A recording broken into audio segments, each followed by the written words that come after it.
Udata was a hard-working donkey known for his dedication and strength. He lived with a kind washerman who took good care of him. Every day Udata carried heavy loads of clothes to and from the river, never complaining. He made the journey to the river and back, ensuring the washerman's work was done.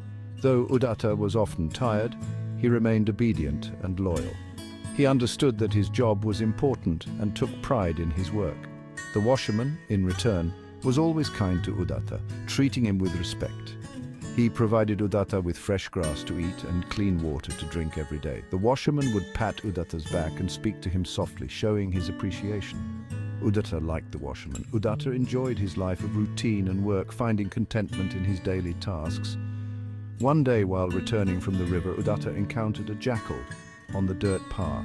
The jackal, with his sly and cunning nature, noticed Udata immediately. He saw the tiredness in Udata's eyes and sensed an opportunity.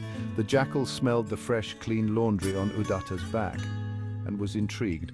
With a mischievous glint in his eye, the jackal decided he wanted to be friends with Udata, hoping to benefit from their acquaintance.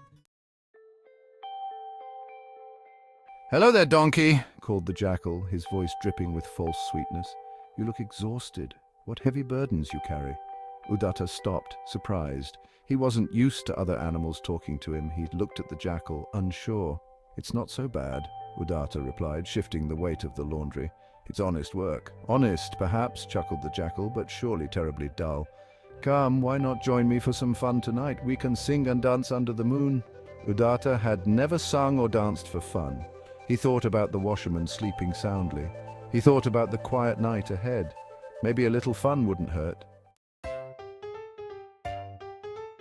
That night, Udata crept out of the shed. He met the jackal in the field. The jackal was excited. He had found a watermelon patch. They feasted on the sweet, juicy fruit. Udata felt happy and free. He forgot all about his work. The jackal smiled, watching Udata. "Now for a song," exclaimed the jackal. "Sing, my friend, sing." Udata hesitated. He had a terrible voice, but the jackal insisted.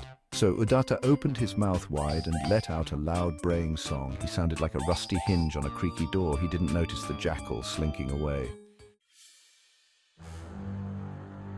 Section 4, The Tiger's Terror. Udata brayed and brayed. He felt so free, so alive. He didn't see the tiger lurking in the shadows. The tiger's ears twitched at the sound of Udata's voice. The tiger was hungry. He was also annoyed. The donkey's song was jarring and unpleasant. He decided to silence the noise and eat the singer. The tiger roared, a sound that shook the ground. Udata stopped singing. He saw the tiger's glowing eyes. He froze in fear. "You woke me up!" roared the tiger. "Your singing is worse than a flock of crows."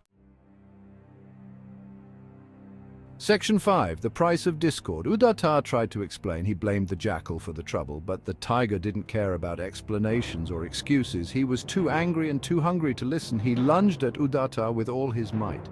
Udata was lucky. He was strong from carrying heavy loads every day for the washerman. He managed to dodge the tiger's sharp claws just in time. With a swift motion, he kicked out with his powerful hooves, aiming at the tiger. The tiger roared in anger and frustration, his eyes burning with rage. He swiped at Udata again, determined to catch him. This time his claws found their mark, tearing into Udata's side.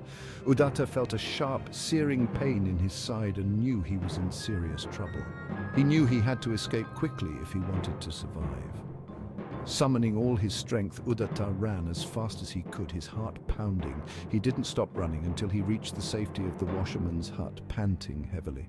He was injured and scared, his body trembling from the ordeal. In that moment of calm, he had learned a valuable lesson about trust and the price of discord. Section 6, The Lesson of Time and Tune. The next morning, the washerman found Udata lying in the shed. He was lying in the shed, his side bleeding from the wounds he had sustained during the night. Udata was still trembling from the night's adventure, his body shaking with fear and exhaustion. The washerman gently cleaned Udata's wounds, taking care to be as gentle as possible. He then gave him food and water, ensuring that Udata had everything he needed to recover. Udata looked at the washerman with a sad and remorseful expression, his eyes filled with regret. He realized the foolishness of his actions, understanding that his reckless behavior had led to his current state. He missed the quiet routine of his work, the simple tasks that had once brought him a sense of purpose. He missed the feeling of being useful, of contributing to the washerman's daily life. Udatta learned that there is a time and a place for everything, and that his actions had consequences. Singing and dancing were fine, but not in the middle of the night and not at the expense of his work and responsibilities. He had been reckless and foolish, and he had paid the price for his actions. From that day on, Udatta never strayed from his path, always remembering the lesson he had learned. He worked hard and remained true to his duties, never allowing himself to be distracted by fleeting pleasures. He learned that true happiness came not from wild escapades, but from honest work and the comfort of a life lived in harmony with time and tune, finding peace in his daily routine.